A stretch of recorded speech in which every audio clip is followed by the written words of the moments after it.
याद मत रखना। पुष्पराज झुकेगा नहीं।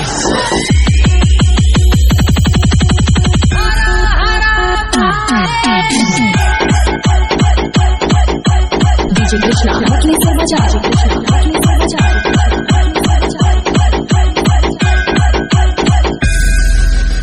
पुष्पा नाम सुन के फ्लावर समझे क्या? फ्लावर नहीं, फायर है मैं। झुकेगा नहीं, झुकेगा नहीं।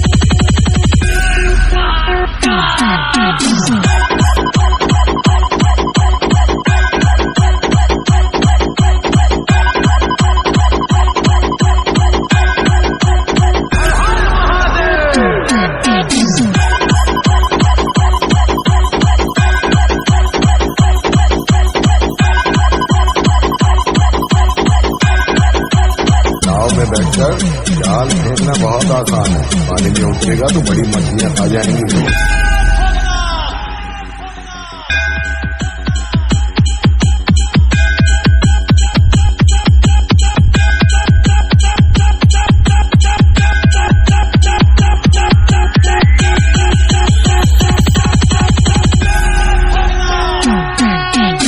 कृष्णा मछली से बजा, कृष्णा मछली से बजा।